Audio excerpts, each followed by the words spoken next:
The morning rush had already begun, and the corporate office lobby gleamed under the soft glow of overhead lights. Employees hurried past, clutching coffee cups, their voices low with early-day chatter. Then came the sharp, rhythmic click of heels against polished marble, a sound that made heads turn. The CEO, impeccably dressed in a tailored navy suit, swept through the glass doors with the commanding presence of someone who had no time for imperfection.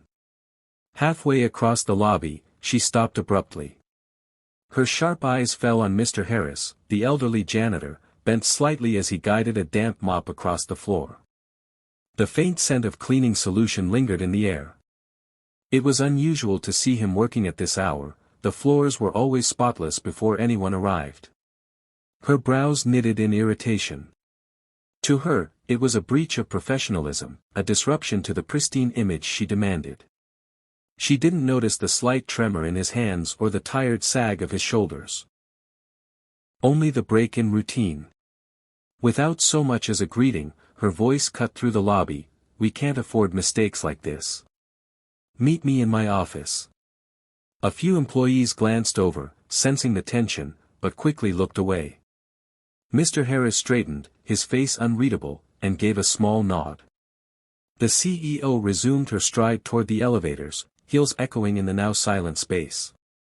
The moment was brief, but the weight of it clung to the air, leaving an unspoken question: what had the janitor done to deserve her anger?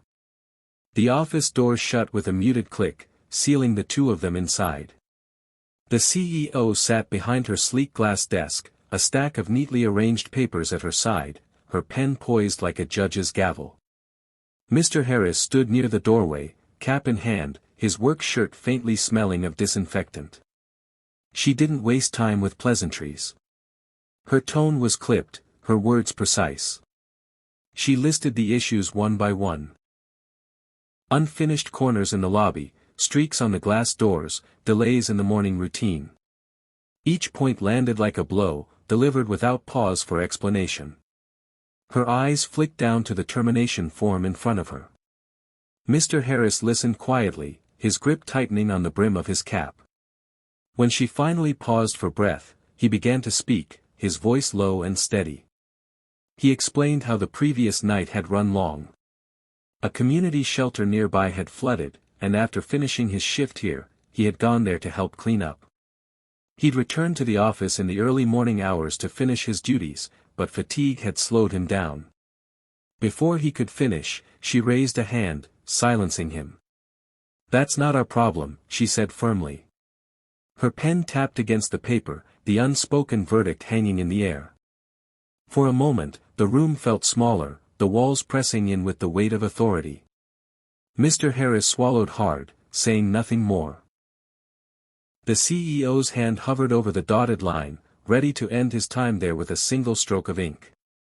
The tension in the room was taut, the air heavy with finality. Just as the CEO's pen touched the paper, the office door burst open with a sudden creak.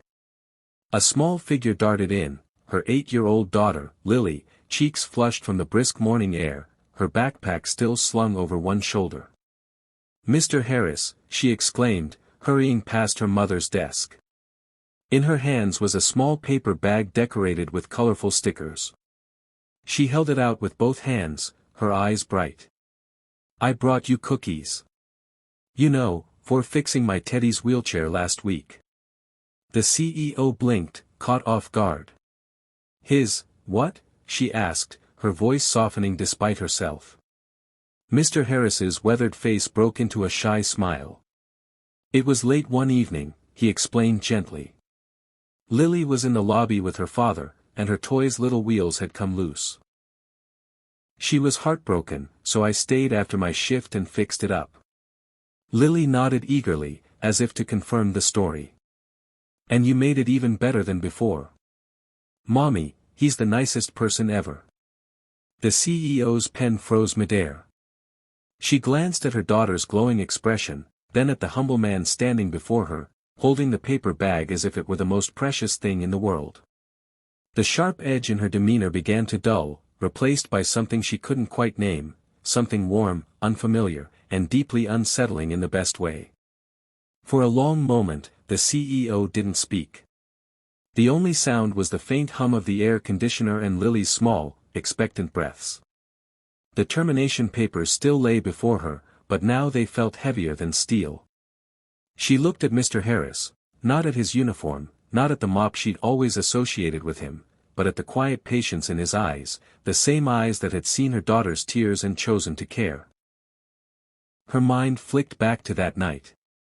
She remembered hearing Lily giggling in the car on the way home, clutching her repaired teddy like a treasure. At the time, she hadn't asked who had mended it. Now she knew. And the knowledge pressed against her conscience like a weight. Lily's voice broke the silence. "Mommy, you always tell me good people make the world better. Isn't Mr. Harris one of them?" The question landed with the force of truth. The CEO felt something shift inside, a crack in the wall of urgency and bottom-line thinking she'd built around herself. This man hadn't just cleaned floors, he'd mended small hearts, given his time to strangers, and done it all without expecting thanks. Her pen trembled over the dotted line. She realized firing him wouldn't just take away a job, it would erase a kindness from the world, one her daughter had already learned from. And in that instant, she knew she couldn't do it. The CEO set the pen down, the sound of it against the desk sharp but final, not in dismissal, but in decision. Slowly, she reached for the termination papers, tore them cleanly in half, and placed the pieces in the bin beside her chair. Mr. Harris blinked, as if unsure what had just happened. "Thank you for your work, Mr. Harris," she said, her voice softer than he'd ever heard it. "Not just here, but everywhere you choose to give it." Relief washed over his face, mingled with quiet gratitude. He nodded, holding the paper bag of cookies close as if it were a medal. As he turned to leave, Lily ran forward and wrapped her arms around him. "You're the best," she whispered, and he chuckled, patting her shoulder gently. The CEO watched them, a lump rising in her throat. She made a mental note to arrange a raise for him, not as charity, but as recognition for the value he brought to the company in ways no spreadsheet could capture. When the door closed behind him, she glanced at her daughter, who was busy unzipping her backpack. "You were right," she said quietly. "Good people do make the world better." Lily looked up, smiling. "Then we should keep them around, right?"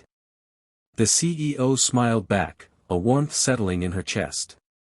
Sometimes, she realized, it took a child's eyes to see the people holding the world together, and to remember that kindness is never off the clock.